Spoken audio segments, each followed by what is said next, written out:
DPP2 first question, P and Q are in ratio, P और Q का ratio दिया हुआ है 1/2 if there resultant is at an angle, resultant है वो किस एंगल पर दिया हुआ है A से, तो P से। तो हमें ये रिजल्टेंट के लिए फार्मूला मालूम होता था, A और B लिखते थे तो A से एंगल लिखते थे, यहाँ पर P और Q।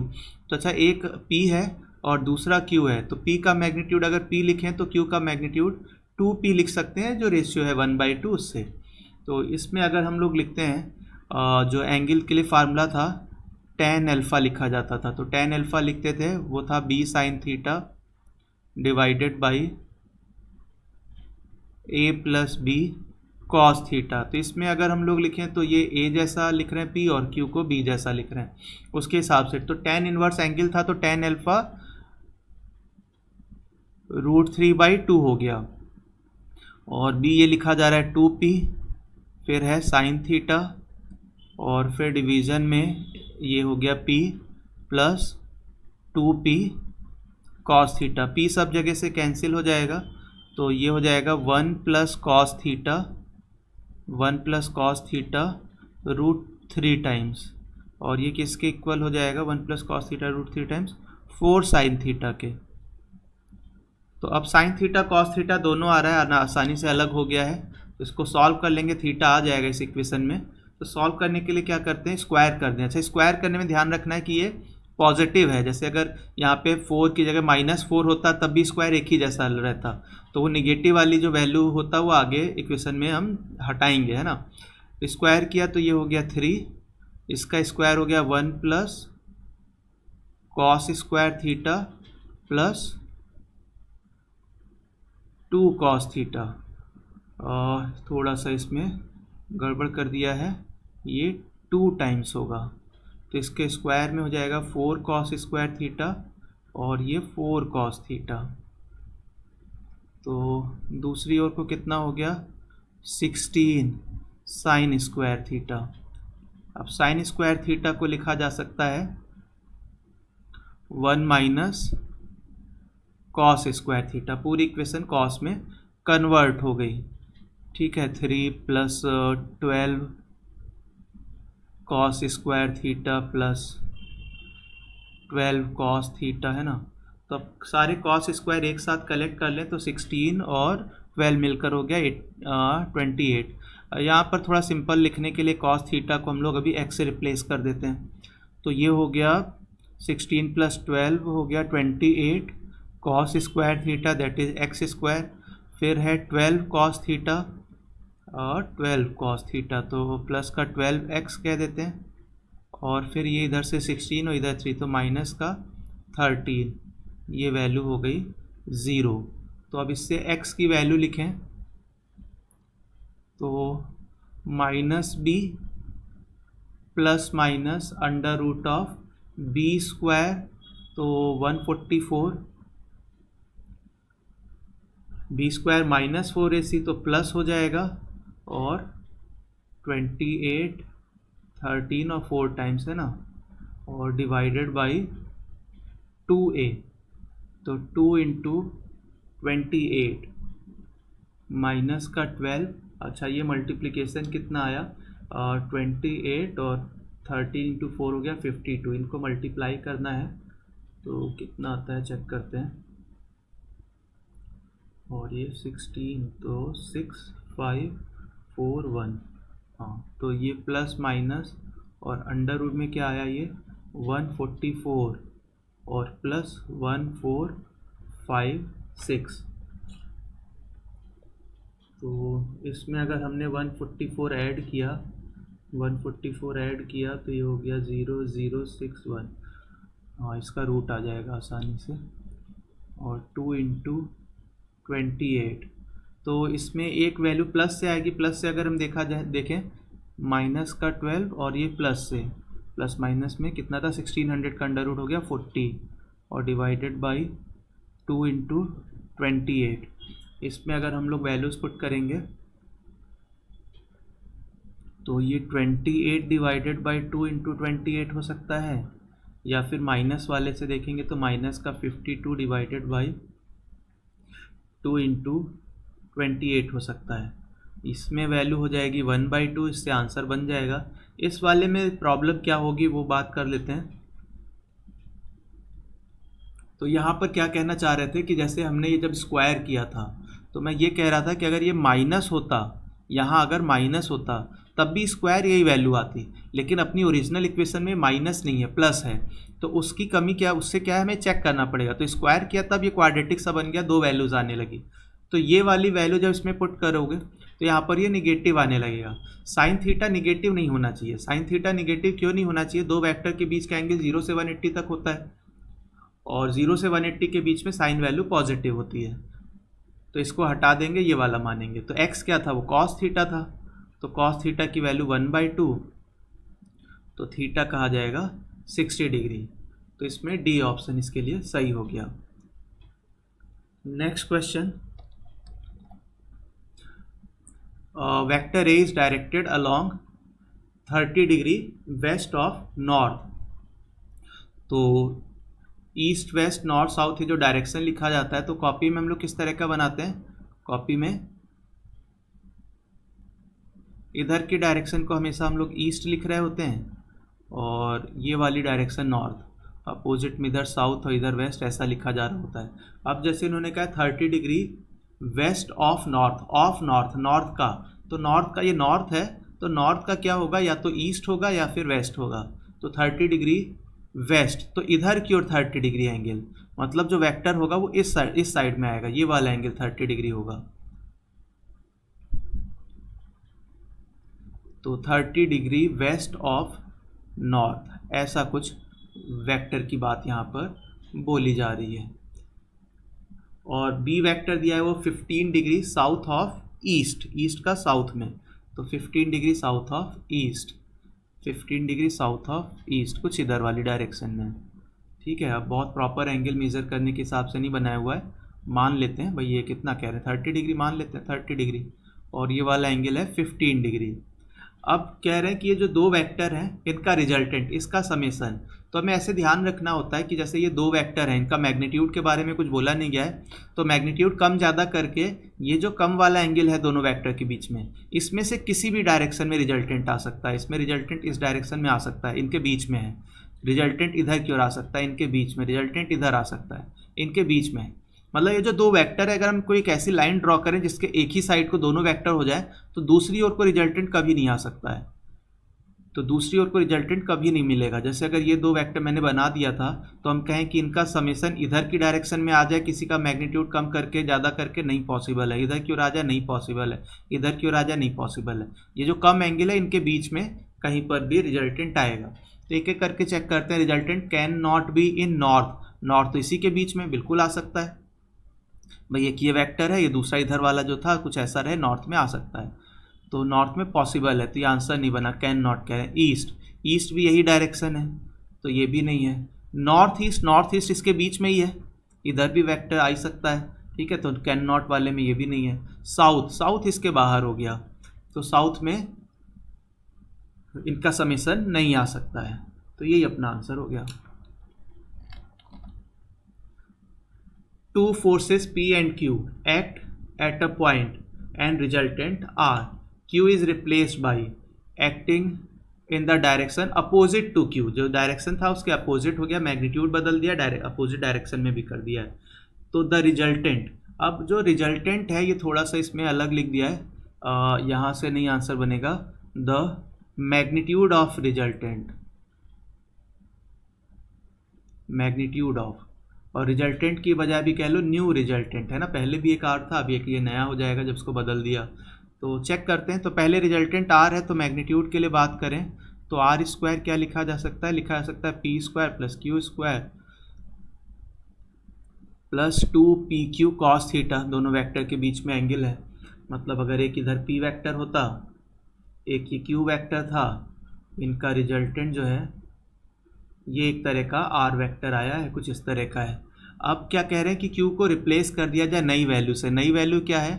Are square minus P square by Q. तो ज़रा इसको सॉल्व किया जाए। आर स्क्वायर यहाँ से वैल्यू पुट कर देते हैं, तो ये हो गया P square plus Q square plus 2pq cos theta, और इसमें से फिर माइनस कर देना है हमें पी स्क्वायर और डिवाइडेड बाई क्यू।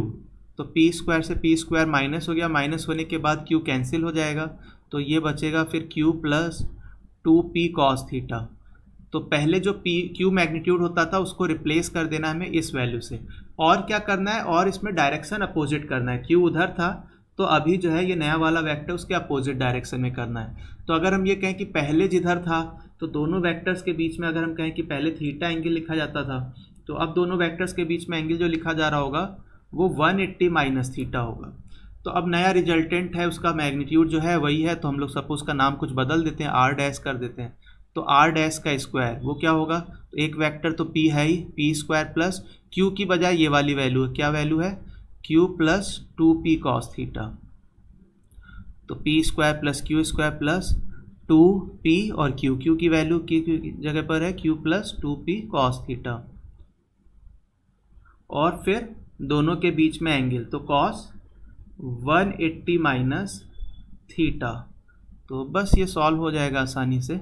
तो ये हो गया पी स्क्वायर, इसका होल स्क्वायर एक्सपेंड कर देते हैं तो Q square plus 4pq cos theta plus 4p square cos square theta plus, अच्छा इसमें क्या है कि कॉस 180 माइनस थीटा जो है माइनस का कॉस थीटा होता है, तो ठीक है एक लाइन और लिख लेते हैं। तो 2p माइनस साइन तो लगा ही देते हैं, कॉस थीटा की जगह पर हो जाएगा वो माइनस का cos theta, cos 180 minus theta minus का कॉस थीटा, 2p और q plus 2p cos theta, और ये है माइनस यहाँ लगा चुके हैं कॉस थीटा।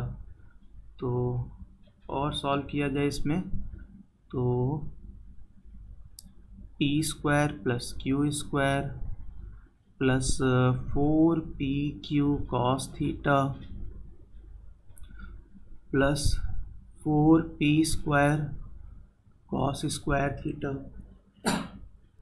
और ये माइनस का हो गया 2pq कॉस थीटा और माइनस का हो गया 4p square cos square theta. ये वाला टर्म इससे माइनस हो गया। इसके अलावा 4p कॉस थीटा और माइनस का 2p कॉस थीटा है तो 2 बचेगा, तो p square plus Q square plus 2pq cos theta. तो ये जो r डैश का स्क्वायर आया, r डैश आया, वो वैल्यू और r दोनों एक ही है। r डैश ये जैसा r है वैसा ही r डैश है, तो मैग्नीट्यूड जो है जितना था उतना ही रहता है। तो the same resultant, magnitude of resultant same, ठीक है, डायरेक्शन जरूर बदल जाएगी, इसलिए हम क्या रिजल्टेंट उतना ही होगा ऐसा नहीं है, उसका मैग्नीट्यूड कहना चाहिए था, तो मैग्नीट्यूड उतना ही रहेगा जो था उतना ही मैग्नीट्यूड।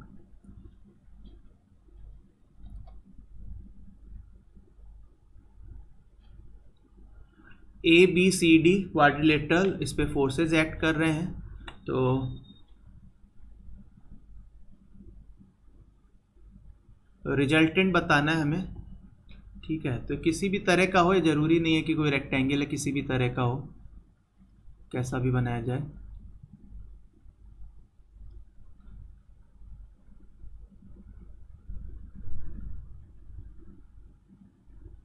तो यहाँ से स्टार्ट कर लेते हैं, ABCD ऐसा बना लेते हैं। तो पहला इन्होंने लिखा है BA वेक्टर, तो B से A की ओर ये वाला वेक्टर हो गया। अगला है BC वेक्टर, B से C की ओर का समेशन देखना है। हमने इसे पॉलीगन लॉ पढ़ा, उससे अगर रिलेट करते हुए देखें, जैसा पॉलीगन लॉ में पढ़ा था उसके हिसाब से देखें। इधर से एक वेक्टर ये जाता है, इसके हेड पे CD वेक्टर की टेल रख के ये बना है, और उसके हेड पे ये वाला DA vector.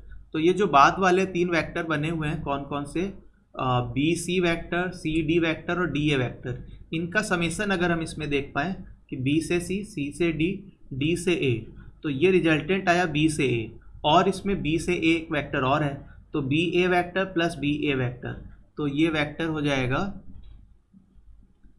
2 times BA vector, ठीक है। मतलब ये है BA वेक्टर प्लस इसके बाद सब BC वेक्टर था प्लस CD वेक्टर था प्लस DA वेक्टर था। तो इसमें क्या कर रहे हैं, इस BA को तो ऐसे ही रहने दे रहे हैं और बाकी को तीनों को ऐड कर रहे हैं। तो ये जैसे B से C था, फिर C यहाँ पे फिर आ गया है, फिर D था तो D इधर आ गया है, तो इफेक्टिवली ये B से A बचा। तो ये तीनों भी बी ए वैक्टर, तो रिजल्टेंट आ गया 2BA वैक्टर। इसका आंसर हो गया फिर A, 2BA vector. Fifth question, if A1 vector and A2 vector are two non collinear unit vectors. ये वैक्टर कैसे हैं? यूनिट वैक्टर, इनका मैग्नीट्यूड जो है 1 है और इसके समीशन का मैग्नीट्यूड दिया हुआ है √3। तो ये वाली वैल्यू बतानी है। डॉट प्रोडक्ट है, इनके बीच के एंगल की ज़रूरत पड़ेगी और वो एंगल यहाँ से आ जाएगा। तो क्या कहना चाहते हैं कि जो A वैक्टर है उसका मैग्नीट्यूड 1 है, जो B वैक्टर है A2 वैक्टर उसका मैग्नीट्यूड भी 1 है, और इनका जो रिजल्टेंट है A1 vector plus A2 vector, इसका जो मैग्नीट्यूड है वो √3 के बराबर है। तो मैग्नीट्यूड के लिए फार्मूला जैसे था ना, A² + B² + 2AB cos theta, तो A1² + A2² + 2A1 A2 cos theta, उसका अंडर रूट करने की बजाय दूसरे साइड में भी स्क्वायर कर दिया मैंने। ये है 1 का स्क्वायर, मैग्नीट्यूड 1 था, फिर 1 का स्क्वायर 1 हो गया, और फिर 2 × 1 हो गया तो 2 cos थीटा, ये वैल्यू हो गई 3। तो इससे cos थीटा की वैल्यू सॉल्व हो गई, cos थीटा की वैल्यू आ गई 1/2। अब ये डॉट प्रोडक्ट देखा जाए तो ये डॉट प्रोडक्ट किसको कह रहे हैं, क्या हमें पता करना है किसकी वैल्यू, A1 माइनस A2 और डॉट 2A1 प्लस A2। एक एक करके डॉट प्रोडक्ट किया जाए तो पहला A1 वैक्टर इधर क्यों 2A1, तो ये लिखा जा सकता है 2A1 डॉट A1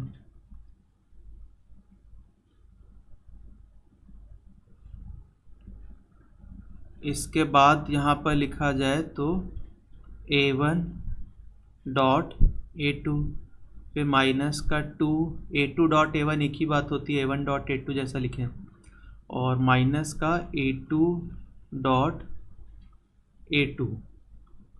A1 और A1 का डॉट प्रोडक्ट A1² हो गया, A1 वो मैग्नीट्यूड जो है 1 के बराबर है, तो ये हो गया 2 के बराबर।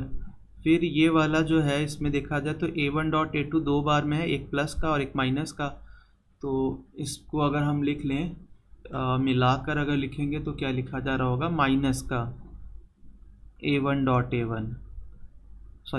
A2, और फिर है माइनस का A2 के मैग्नीट्यूड का स्क्वायर, वो 1 है।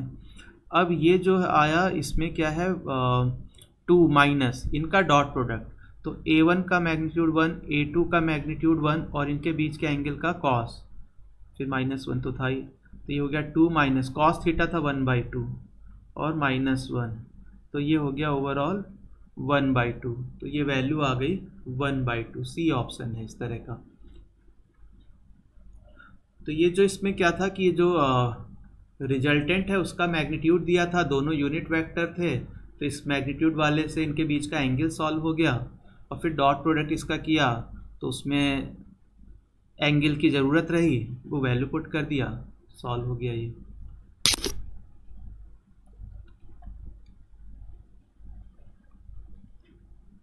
नेक्स्ट है इसमें A1 vector plus A2 vector perpendicular to A vector plus B vector is perpendicular to B vector, और फिर A vector plus 2B vector perpendicular to A vector, और ये मैग्नीट्यूड लिखे हैं तो इसमें जो बोला गया। अब दो वैक्टर परपेंडिकुलर होते हैं तो उनका डॉट प्रोडक्ट 0 होता है, तो A वैक्टर और B वैक्टर अगर ये परपेंडिकुलर है किसके, B वैक्टर के, तो इनका डॉट प्रोडक्ट 0 होगा। तो इसको अगर हम देखें तो ये हो गया A vector dot B vector, और फिर B डॉट B हो जाएगा B मैग्नीट्यूड स्क्वायर, एक ये इक्वेशन हो गई। अगला इनमें बोला जा रहा है कि भाई क्या है A vector plus 2B vector, ये परपेंडिकुलर है किसके, A के, तो A से इसका डॉट प्रोडक्ट 0 होगा। ये डॉट प्रोडक्ट किया तो ये हो गया A² plus 2, B dot A और A डॉट B सेम ही रहता है, तो हमने इसको B डॉट A लिखने की बजाय A डॉट B लिखा। इस वाले को फर्स्ट इक्वेशन कह लो, इसको सेकेंड। तो यहाँ पर जो है ये A डॉट B और ये A डॉट B, तो दोनों जिस जगह से A डॉट B को अगर हम हटा दें, ठीक है, तो यहाँ से हम लोग कह सकते हैं कि भाई B² जो था, या फिर कह दें A डॉट B जो था वो किसके इक्वल है, माइनस का B²। यहाँ से अगर हम कहें कि A डॉट B जो था वो किसके इक्वल है, माइनस का A²/2, तो यहाँ से ये आ गया उसका मतलब कि माइनस का B² इक्वल है माइनस का A²/2।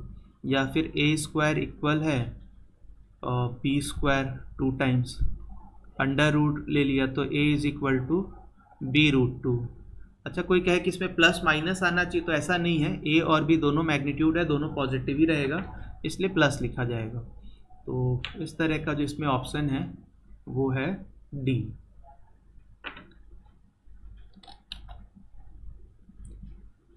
सेवेंथ, ए वेक्टर का मैग्नीट्यूड दिया हुआ है और बी से जो रिजल्टेंट है वो मैग्नीट्यूड दिया हुआ है, डॉट प्रोडक्ट दिया है, बी का मैग्नीट्यूड पूछा गया है।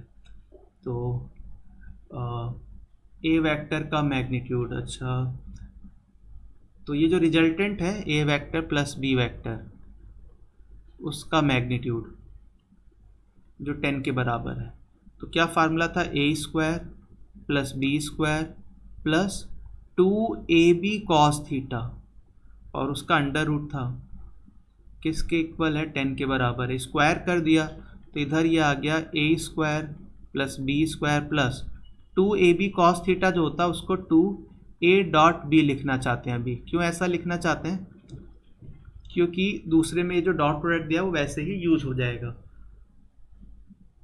ए वेक्टर का मैग्नीट्यूड हमें बताया हुआ है 4 है, ए वेक्टर का मैग्नीट्यूड जो है वो किसके बराबर है, 4 के बराबर है, यहाँ पर पुट कर सकते हैं उसको।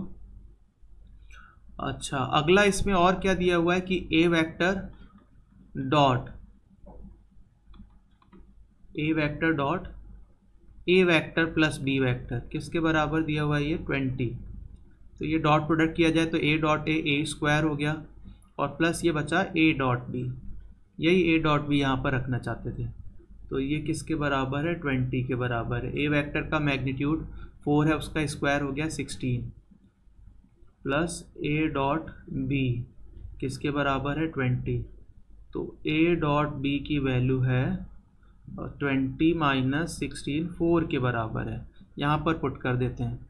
ठीक है, तो अब इस पर वैल्यू पुट किया जाए तो ए स्क्वायर हो गया 4 का स्क्वायर और प्लस बी स्क्वायर हमें पता करना है, बी वेक्टर का मैग्नीट्यूड, और ये 2 times A dot B solve किया हुआ इधर की 4 और इधर ये हो गया 100। तो फिर इससे फिर बी स्क्वायर सॉल्व हो गया 100 माइनस 4 का स्क्वायर 16 और 2 टाइम्स 4 मतलब हो गया 8, तो ये हो गया कुछ 76। तो बी की वैल्यू आ गई अंडर रूट 76। अब कहीं ये बी स्क्वायर था तो प्लस माइनस आना चाहिए, ऐसा नहीं है, बी मैग्नीट्यूड है, मॉड लगाया गया है, ठीक है, तो पॉजिटिव ही रहेगा।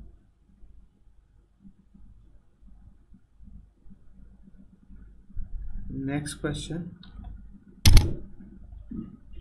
ए प्लस बी और ए माइनस बी दिया हुआ है, ए वेक्टर और बी वेक्टर के बीच में एंगल पूछा गया है।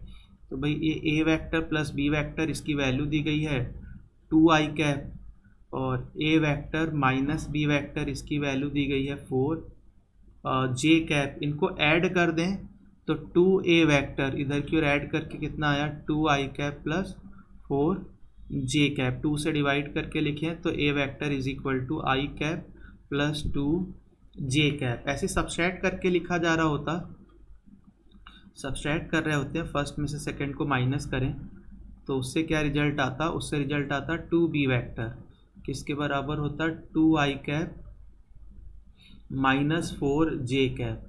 तो यहाँ से b वेक्टर आ जाता। अब दो वेक्टर दिए हैं तो उनके बीच का एंगल पता करना है, तो आसानी से डॉट प्रोडक्ट से आएगा।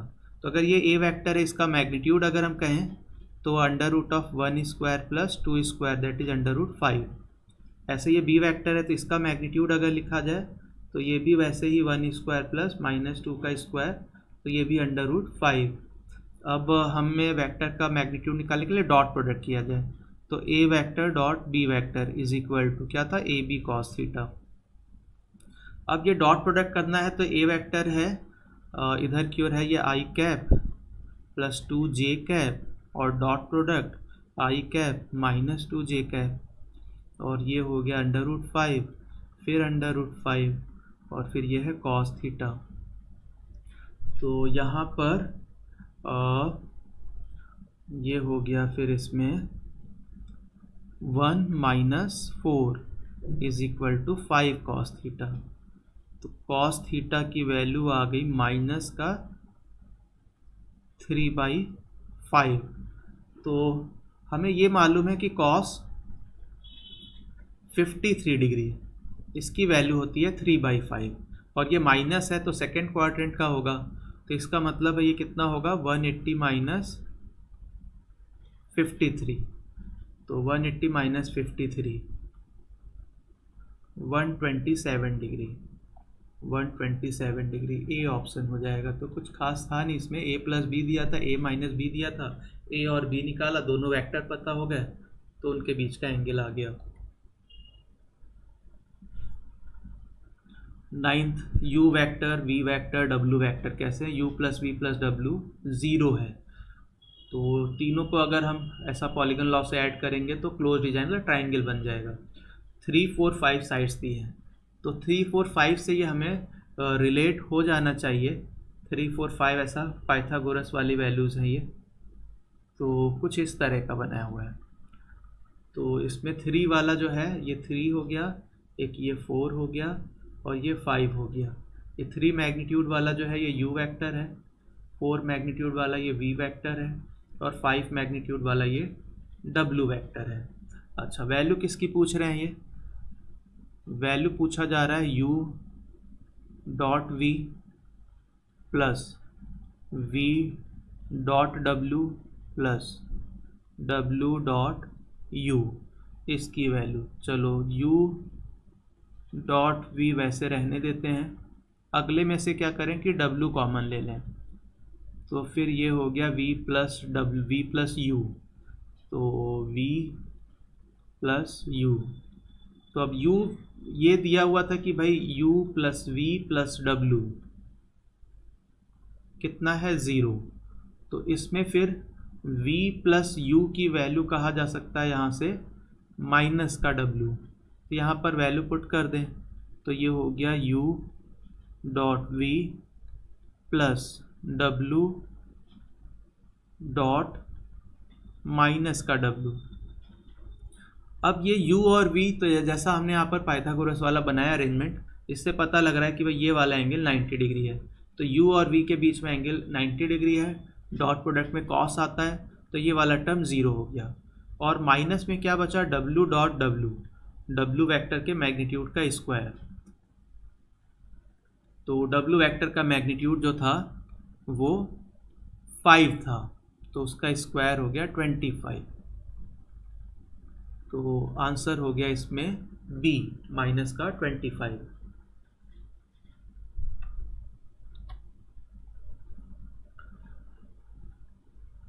अगला है इसमें a vector, b vector, c vector दिया हुआ और इनके बीच में एंगल पूछा है a प्लस बी प्लस सी, और तो वही है जैसे हमें डॉट प्रोडक्ट निकालना रहता है, ठीक है।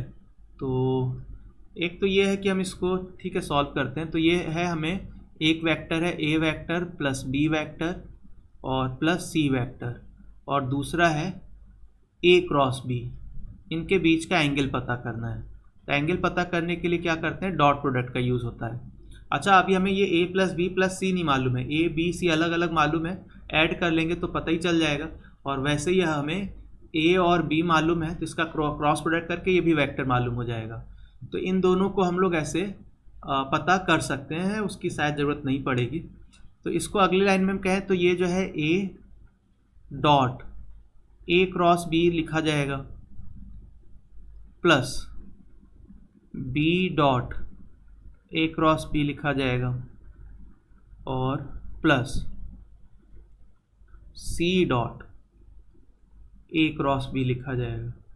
अब ये क्या होता है, जो क्रॉस प्रोडक्ट हमें मालूम है कि a क्रॉस b जो होगा वो a के भी परपेंडिकुलर होता है और a क्रॉस b जो होता है वो b के भी परपेंडिकुलर होता है। तो अगर ये दोनों के ही परपेंडिकुलर है तो ये वाला तो 0 ही हो जाएगा और ये भी 0 होगा। ओवरऑल बचा c dot a cross b, इसको कहा जाता है स्केलर ट्रिपल प्रोडक्ट। इसकी वैल्यू निकालने के लिए ऐसा डिटर्मिनेंट का यूज़ किया जाता है। तो c है तो c वेक्टर के लिए जो वैल्यूज़ है वो लिख लें। तो c वेक्टर दिया था 3i cap minus 3j cap minus 12k cap, तो उसको लिखेंगे 3 माइनस 3 और माइनस का 12। फिर उसके बाद a vector i cap 2j cap 3k cap, तो 1 2 3, फिर b -1 +1 और प्लस का 4। इसको सॉल्व करना है डॉट प्रोडक्ट पता करने के लिए। तो ये हो गया 3 और फिर उसके बाद 2 × 4 minus 1 × 3 plus minus minus minus plus कर देंगे अगले 3 के लिए। तो 1 × 4 माइनस माइनस प्लस हो जाएगा 1 × 3, फिर इसके बाद माइनस का 12, तो इसके लिए हो जाएगा 1 × 1 माइनस माइनस प्लस हो जाएगा 1 × 2। तो ये हो गया 3 और ये हो गया 8 - 3 5, तो 3 × 5 हो गया 15। अगला है प्लस, तो ये है 4 और प्लस 3 7, 7 × 3 21 और माइनस ये है 12 और 3, 12 × 3 36। तो ये वैल्यू आ गई 36 - 36 0। तो डॉट प्रोडक्ट 0 आया। अब यही रहता है, मोस्टली ऐसे रहता है कि वेक्टर जो पूछ रहे हैं तो कई बार 90 डिग्री रहता है। अब ये जो है क्या, इसका क्या मैग्नीट्यूड है, इसका क्या मैग्नीट्यूड है, उसकी ज़रूरत ही नहीं पड़ी क्योंकि ये 90 डिग्री एंगल पर ही डॉट प्रोडक्ट 0 आता है। ठीक है, तो ये जो है इनके बीच का एंगल पूछा गया था, तो वो हो गया 90 डिग्री क्योंकि इसका डॉट प्रोडक्ट 0 आ गया। दो वेक्टर जिनके मैग्नीट्यूड 0 नहीं है और उनका डॉट प्रोडक्ट 0 आया है, ये तभी हो सकता है जब उनके बीच में एंगल 90 डिग्री हो। अगर कोई और एंगल होता है तो डॉट प्रोडक्ट पता हो गया होता, तो हमारे पास आगे हम अगला ये वेक्टर्स पता करते, ये दोनों वेक्टर पता करते, इनको ऐड करके फिर A dot B A B cos theta होता है वो अप्लाई किया जाता।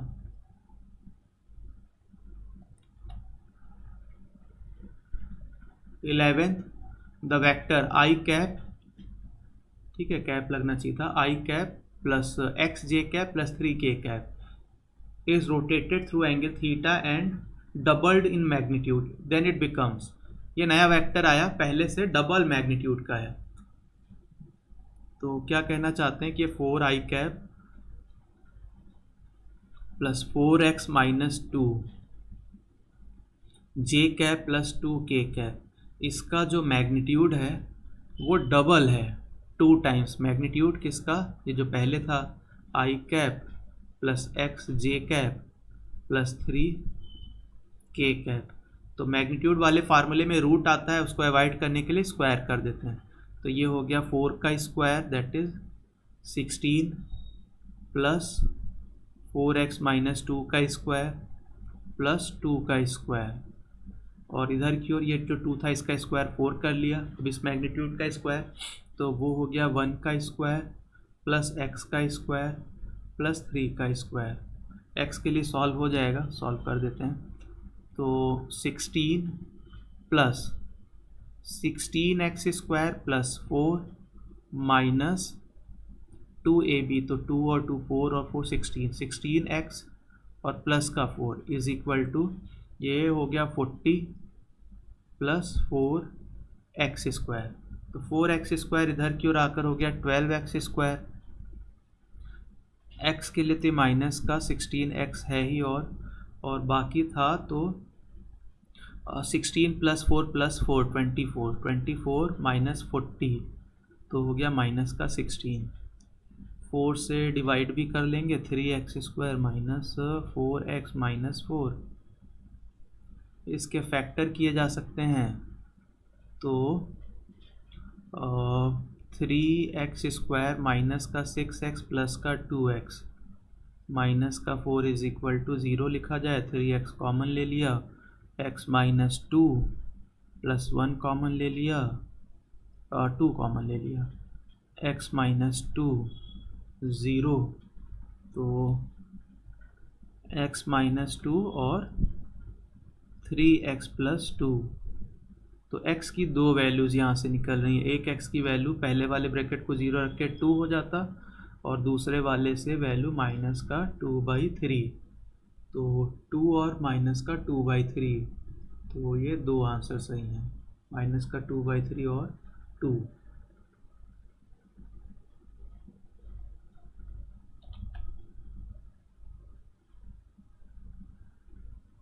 ट्वेल्थ, ये 4 वेक्टर दिए हुए हैं, सबके मैग्नीट्यूड बराबर दिए, सब एक ही प्लेन में है और सब में एंगल ये दिया हुआ है।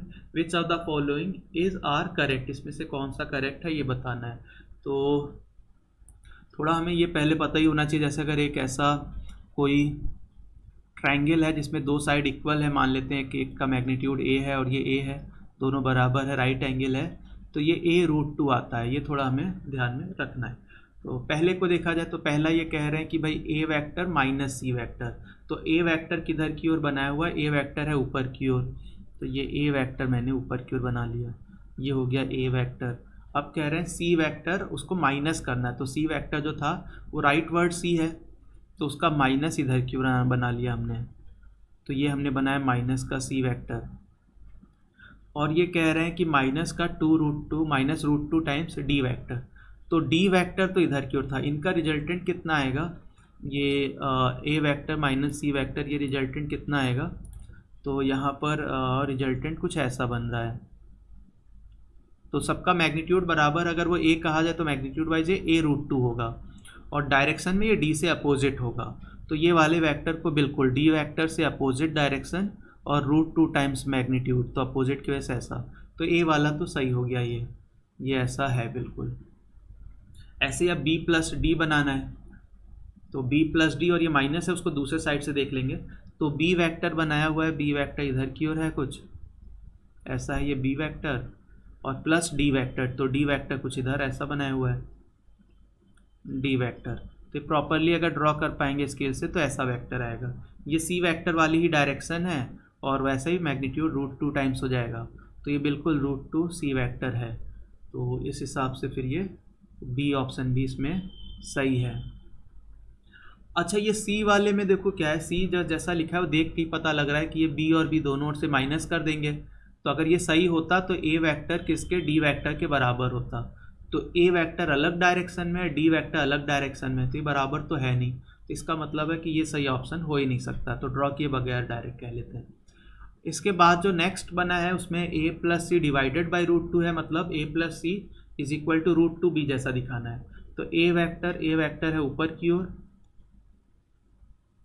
a vector plus c vector ऐसा राइट वर्ड है, तो a प्लस सी कुछ इस डायरेक्शन में आया, इधर की ओर आया, ये हाँ b वेक्टर वाली ही डायरेक्शन है ये, तो √2 टाइम्स b वेक्टर है, तो इस हिसाब से डी ऑप्शन भी सही है। तो इसमें कौन कौन सा सही हुआ, ए बी डी, ये 3 ऑप्शन सही हो गए, सी वाला गड़बड़ था।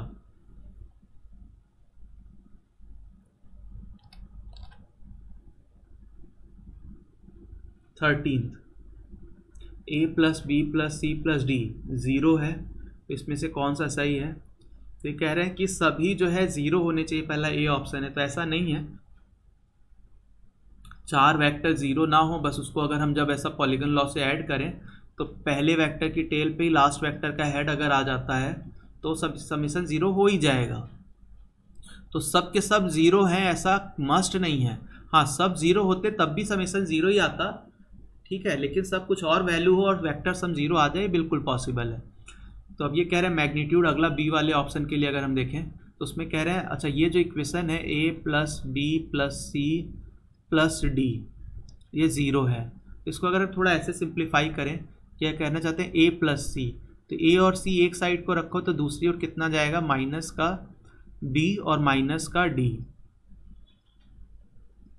तो इन 2 वेक्टर के लिए अगर हम बात करें जो ये कह रहे हैं कौन सा, ए प्लस सी और बी प्लस डी, इसमें दोनों क्या है, इक्वल है निगेटिव साइन लगाकर, मतलब अपोजिट डायरेक्शन में और इक्वल मैग्नीट्यूड के हैं, तो ये जैसे a प्लस सी अगर इधर है तो b प्लस डी इधर होगा, अपोजिट डायरेक्शन में इक्वल मैग्नीट्यूड के हैं, तो इन्होंने बोला है कि मैग्नीट्यूड उनका इक्वल है, तो बी ऑप्शन यहाँ पे सही होता है, ठीक है।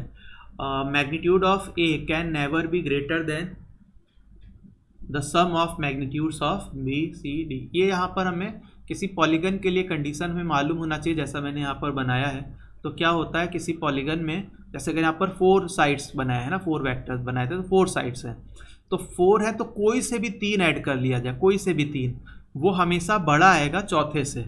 तो अगर हम यहाँ पे जैसे ये कह रहे हैं कि ए वेक्टर है और बाकी ये है, तो इन सब का मैग्नीट्यूड, b का मैग्नीट्यूड, c का मैग्नीट्यूड, d का मैग्नीट्यूड, इन तीनों का समेसन अगर हम करेंगे a से बड़ा ही आएगा।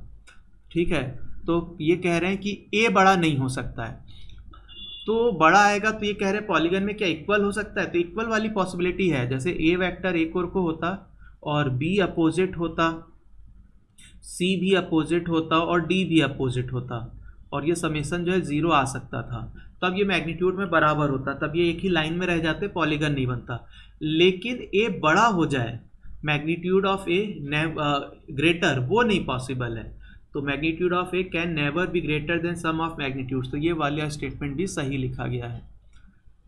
अब कहना चाह रहे हैं b plus C must lie in plane. हाँ, तो देखो इसमें क्या, जैसे 3 वेक्टर अगर ऐड करके 0 बन रहा है तो ट्राइंगल बनेगा, तो इसमें लिखा गया था a vector plus b plus C vector plus d vector. तो समझने के लिए इसको अगर हम एक जैसा देख लें तो 3 वेक्टर एक्चुअल में ऐड होके 0 हो रहे हैं। तो अगर कोई एक a वेक्टर है और कोई दूसरा जो है ये b प्लस सी वेक्टर है और d वेक्टर है, अगर ये ऐड होके 0 हुए हैं तो ये ज़रूर ट्राइंगल बनाएंगे। इसको अगर हम ऐसा पॉलीगन लॉ जैसा ऐड करने की कोशिश करेंगे तो ज़रूर ट्राइंगल बनाएंगे। ट्राइंगल एक प्लेन स्ट्रक्चर है, तो वो अगर ये एक ही लाइन में नहीं है तो ट्राइंगल बनाएंगे तो एक प्लेन में ही होंगे। तो ये कह रहे हैं कि b plus C must lie in plane of a and d, तो ट्राइंगल एक ही प्लेन में होगा ही। और कह रहे हैं कि अगर ये कोलिनियर नहीं है तब, तो बिल्कुल ठीक बात है, कोलिनियर नहीं है तब इस तरह का है, लेकिन अगर ये कोलिनियर होंगे तो क्या होगा, तो सब एक ही लाइन में होंगे। And in line of b plus a plus d if non collinear, मतलब sorry if they are collinear, मतलब अगर एक वेक्टर जो है a है, एक इसी लाइन में कहीं पर d है, तो ज़रूर जो है b प्लस सी इसी लाइन में होगा, अपोजिट में आ रहा होगा, इस तरह का कुछ कह लें। ठीक है, तो सब एक ही लाइन में ज़रूर होंगे। समेसन ज़ीरो करने के लिए, समेसन ज़ीरो करने के लिए जहाँ से स्टार्ट किया वहीं पर आना रहता है ना, जैसा पॉलीगन लॉ में ऐड कर रहे होते, एक वेक्टर उसके हेड पे दूसरे की टेल रख के दूसरा वेक्टर, ऐसे सब में बनाते जाते। समेसन क्या होता, पहले वेक्टर की टेल से लास्ट वेक्टर के हेड को मिलाने वाला, तो उससे रिलेट करेंगे। ठीक है, तो इसमें बी सी डी आंसर है। 14th, 3 forces of magnitude 30, 60 and p Newton acting at a point are in equilibrium। equilibrium मतलब नेट फोर्स 0, तो ये वेक्टर समेसन जो है इसका 0 हो जाएगा। Angle between first two is 60 degree, तो ये p का मैग्नीट्यूड है। ठीक है, तो अगर हम लोग लिखें इसमें एक फोर्स है, मान लेते हैं F1, एक है F2 और एक जो है ये मान लेते हैं p वेक्टर है, और तीनों ऐड होके 0 है, तो p वेक्टर जो होगा वो माइनस का F1 प्लस F2 होगा। तो ये माइनस हो जाने का मतलब है कि ये दोनों जो है निगेटिव वेक्टर है जिनका मैग्नीट्यूड इक्वल होता है, तो p वेक्टर का मैग्नीट्यूड जो होगा वो F1 और F2 का जो मैग्नीट्यूड है उसके बराबर होगा। तो p वेक्टर के मैग्नीट्यूड को तो ये कह रहे हैं कि भाई 30 अंडर रूट n लिखना है, और इसके लिए क्या होता है formula, under root a square that is 30 का स्क्वायर प्लस b स्क्वायर 60 का square plus 2ab 30 into 60 cos theta, तो इनके बीच के एंगल का कॉस, तो वो एंगल लिख रहे हैं भाई 60 डिग्री है। अच्छा, इसमें से 30 सब जगह से कॉमन लिया जा सकता है, तो 30 अंडर रूट n, इधर अंडर रूट में बचा, पहला जो हो गया 1, दूसरे में हो गया 2 का स्क्वायर 4, तीसरे में 4 और कॉस 60 होता है 1/2, तो ये हो गया 30 अंडर रूट 7, तो n की वैल्यू आ गई यहाँ से 7, n पूछा गया था, n सॉल्व हो गया 7।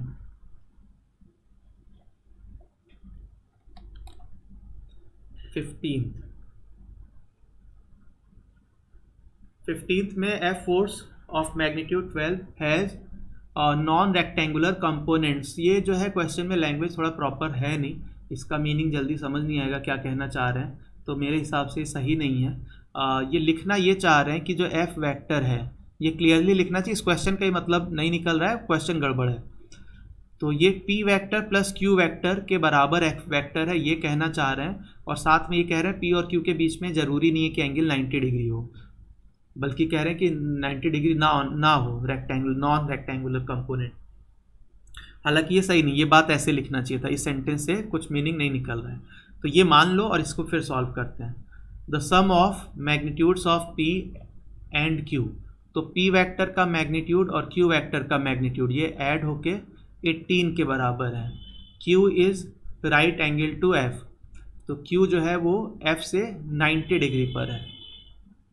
तो ड्रॉ करने की कोशिश करते हैं कि एक जो है 90 डिग्री तो पहले बना ही लेते हैं। तो क्यू बना लिया और ये एफ बना लिया। अब क्यू है, इसके हेड पे पी की टेल रखते हुए पी वेक्टर बना लें। तो ये क्यू प्लस पी हो गया या पी प्लस क्यू हो गया, ये 90 डिग्री है। इसमें इन्होंने कहा था एफ हैज़ मैग्नीट्यूड, इसका मैग्नीट्यूड है 12, ये वाला मैग्नीट्यूड है 12, और sum of magnitude of P and Q. तो मैग्नीट्यूड ऑफ क्यू जो हमें निकालना है वो क्यू मान लेते हैं। तो इसका मैग्नीट्यूड पी का कितना होगा, तो पी का मैग्नीट्यूड होगा 18 माइनस क्यू, 18 माइनस क्यू, और यहाँ पर अब पाइथागोरस थ्योरम लग जाएगी। तो इसमें हो गया ये 12 स्क्वायर प्लस क्यू स्क्वायर, किसके इक्वल हो गया ये 18 माइनस क्यू का होल स्क्वायर। 12 स्क्वायर 144 होता है, और इसको दूसरे साइड ले जाते हैं, 18 माइनस क्यू का स्क्वायर और माइनस क्यू स्क्वायर। तो ए स्क्वायर माइनस बी स्क्वायर से ए प्लस बी से 18 हो गया, और ए माइनस बी से हो गया 18 माइनस 2 क्यू। तो 144 और ये 18 डिवाइड करेंगे तो किसके इक्वल आ जाएगा ये 18 36 8 टाइम्स, हाँ 8 टाइम्स। तो 8 is equal to 18 minus 2 Q, तो इसका मतलब हो गया 2 क्यू इज इक्वल टू 10, तो क्यू इज इक्वल टू 5। तो मैग्नीट्यूड ऑफ क्यू जो है वो 5 होगा। क्वेश्चन में लैंग्वेज सही नहीं है, जल्दी उसका मतलब नहीं निकल रहा है, क्वेश्चन गड़बड़ है। जो दिया होना चाहिए था उसके हिसाब से फिर ये आंसर बनता 5।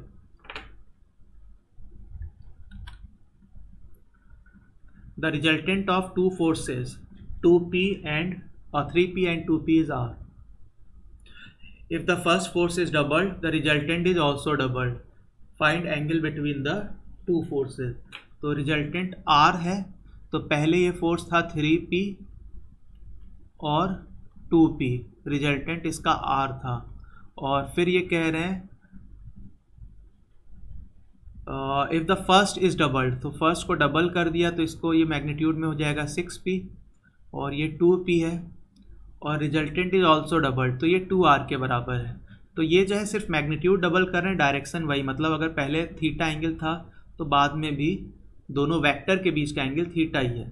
तो उसको लिखने के लिए पहले वाले के लिए लिखा जाए तो ये r स्क्वायर लिखा जाएगा 3p का square plus 2p square plus 2 times 3p into 2p cos theta.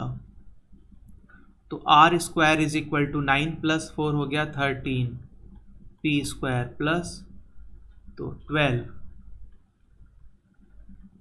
p square cos theta, p square cos theta.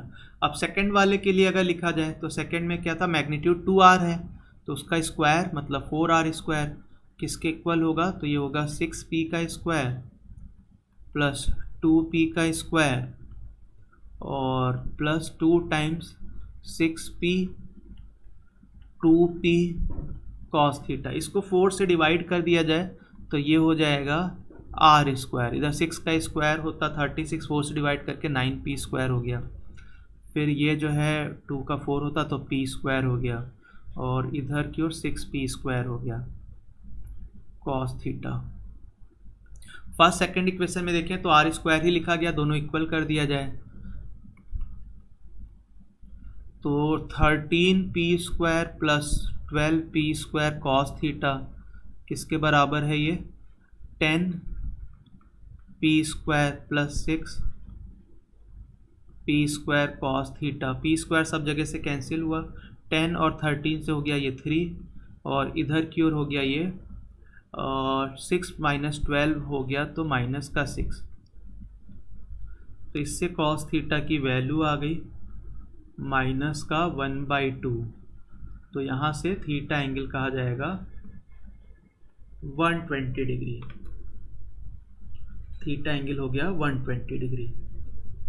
Find angle between the two forces 120 degree. Consider two vectors, एक L vector दिया हुआ है और दूसरा एक ये small L vector दिया हुआ है। Find the value of scalar 6 alpha such that this is perpendicular. Perpendicular होता है तो डॉट प्रोडक्ट 0 लिखा जाता है। तो ये किसके परपेंडिकुलर है? L vector minus alpha L vector, ये परपेंडिकुलर है किसके? एल वेक्टर के। तो एल से इसका डॉट प्रोडक्ट 0 हो जाएगा। तो L vector minus alpha L dot L, ये 0 हो गया। L dot L, L square हो गया minus alpha L dot L. ये डॉट प्रोडक्ट लिखना है, उधर एल का स्क्वायर लिख लेना है। तो एल वेक्टर के मैग्नीट्यूड का स्क्वायर ये हो गया 1 square plus 2 square plus 3 square, फिर है माइनस का अल्फा। अब ये डॉट प्रोडक्ट है, मैं सीधे सीधे लिख देता हूँ। 1 इंटू 4 हो गया 4, फिर 2 इंटू 5 हो गया 10, फिर 3 इंटू 6 हो गया 18 और बराबर 0। तो ये वाली वैल्यू हो गई 9 प्लस 1 10 और ये 14 इज इक्वल टू अल्फा, इसके साथ है ये 14 और 18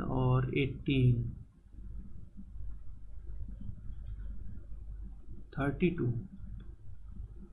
तो 16 अल्फा 2 से डिवाइड किया इज इक्वल टू 7। तो वैल्यू इन्होंने 16 अल्फा के लिए ही पूछा है, तो वैल्यू हो गई 7। 16 अल्फा की वैल्यू 7। 18th question. तो ये सारे वेक्टर्स बनाए गए हैं। Each of them is of equal magnitude. Each of them are होना चाहिए था ना, each of them are of equal magnitude. सबका मैग्नीट्यूड बराबर है और डायरेक्शन है बताना, वो भी अप्रॉक्सीमेट दिया है, एग्जैक्ट नहीं दिया है। तो जैसा जैसा बोल रहे हैं वैसा ड्रॉ किया जाए तो बन जाएगा ये। तो जैसे पहला है F1 plus F2 plus F3, तो ड्रॉ करते हैं सबको। तो F1 है, कोशिश करेंगे मैग्नीट्यूड बराबर ड्रॉ हो, नहीं तो नहीं सही दिखेगा। मैग्नीट्यूड अगर हम कुछ भी रैंडम बनाने लगेंगे तो गड़बड़ होगा। तो ये F1 बनाया, इसके हेड पे F2 की टेल रखते हुए F2 वेक्टर बनाया जाए। तो ये हो गया F2 वेक्टर, F1 था, फिर ये हो गया F2। अब इसके हेड पे F3 की टेल रखते हुए F3 बनाया जाए, F3 नीचे की ओर, ये हो गया F3। तो वेक्टर सम क्या होगा? पहले की टेल से लास्ट वेक्टर के हेड को मिलाते हुए ये रिजल्टेंट आएगा इधर की ओर, सबका समेसन। तो इसमें अगर हम देखें F1 plus F2 plus F3, ये वाला जो है ये इधर की डायरेक्शन में किस में आ रहा है? ये Q वाले को देखो, तो अप्रॉक्सीमेट सा ही बोला गया है। तो आंसर ये हम लोग कह देंगे कि भाई A जो है Q से मैच करता हुआ हो रहा है। इसी तरह से सभी में चेक करना है। तो ऐसे सेकंड वाले को देखें, तो सेकंड वाले में है कि भाई F1, तो F1 बनाए जैसे पहले बनाया था वैसे फिर से बनाया गया।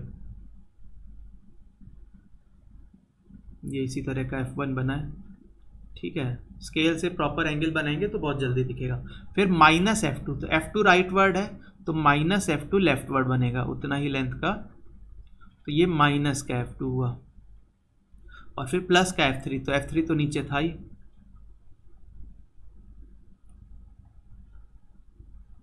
तो इन सब का अगर हम समेसन देखेंगे तो ये कुछ ऐसा आया। तो ये क्या वैल्यू आई? ये एक्चुअल में आया F1 minus F2 plus F3 आया, ठीक है। तो B में ये अगर देखा जाए तो R वाला इस तरह का है, तो B के लिए ऐसा R हो गया। ऐसे ही आगे चेक कर लेना है। C वाले को देख लो, तो उसमें क्या है? F1 में से F2 माइनस किया जा रहा है F3, तो F1 इधर की ओर था और F2 माइनस किया जा रहा है। F2 राइट वर्ड है, माइनस मतलब लेफ्ट वर्ड बन गया। फिर F3 डाउनवर्ड था तो ये अपवर्ड बन गया। तो ये थोड़ा स्केल से बनाओगे ना तो सीधे एक ही लाइन में दिखेगा। जैसे ये F1 था, ये माइनस का F2 बना और ये माइनस का F3 बना, तो एक्चुअल में इसी लाइन में ही आगे पॉइंट मिलेगा, इधर की ओर आएगा। तो इस तरह का देखा जाए तो कौन सा लग रहा है? P लग रहा है। तो C के लिए हो गया P। ऐसे ही D के लिए, अब D में F2 इन्होंने पहले लिख दिया, उससे कोई खास फर्क नहीं पड़ता है।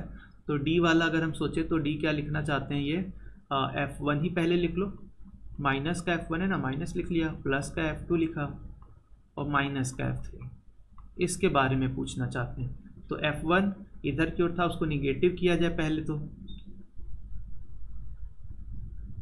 ये बनाया F1 प्लस का F2, तो F2 राइटवर्ड है, ऐसा F2 राइटवर्ड बना दिया F2। फिर है माइनस का F3, F3 नीचे था तो ऊपर बना लिया, पहले वेक्टर की टेल से लास्ट वेक्टर के हेड को मिलाते हुए, तो ये ऐसा बनाया। तो F1 जो था माइनस का किया, सॉरी इससे माइनस नहीं लगाया, F2 तो प्लस था ही, F3 माइनस किया हुआ है, तो ये आया। ये वाली डायरेक्शन इसमें हमें दिख रही है अप्रॉक्सीमेटली, अप्रॉक्सीमेट लिखा हुआ है, S वाली डायरेक्शन दिख रही है, तो D हो गया S।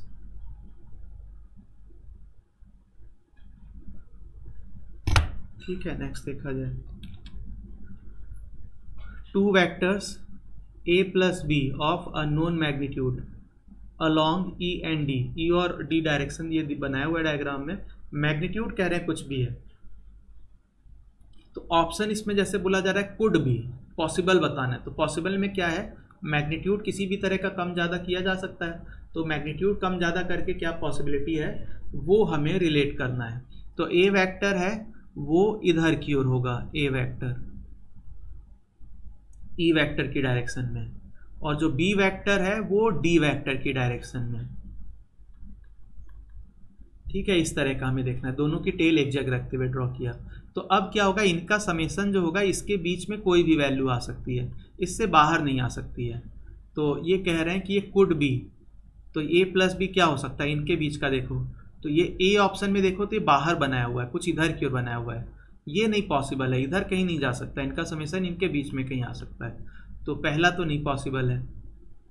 बी ये मान लेंगे किसी के बीच में बना हुआ है, ठीक है, और सी नहीं पॉसिबल है, अलग सही हो जा रहा है कुछ, और डी अपोजिट है वो नहीं पॉसिबल है, तो इस तरह से पॉसिबल केस में बी वाला लग रहा है,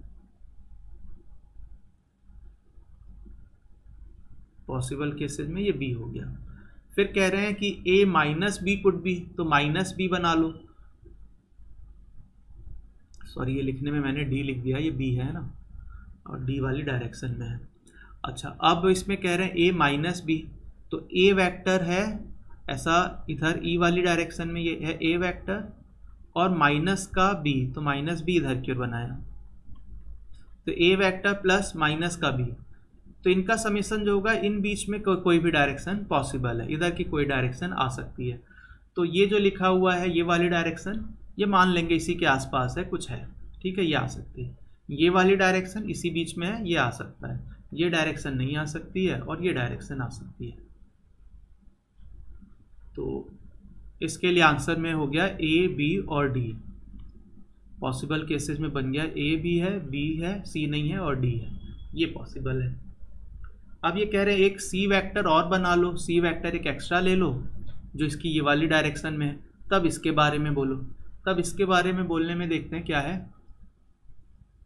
तो a माइनस बी, तो ये बनाया हुआ है a इधर की ओर, अच्छा इसका मैग्नीट्यूड कम ज़्यादा कुछ हो सकता है, उसी के हिसाब से बन रहा है, ये माइनस का b और प्लस का c, तो c ऊपर कहीं पर है कुछ मैग्नीट्यूड का। अब ये एक ही प्लेन में क्या हो रहा है कि किसी भी तरफ आ रहे हैं, है ना, तो ऐसे कोई हम लोग डायरेक्शन नहीं ले सकते, जैसे हम कहें कि भाई अगर जैसे a और b इधर बन गया था, अगर c वाला जो है, c अगर इसी के बीच में रहता, c इधर कहीं होता, तब भी हम कहते इसी के बीच में आया।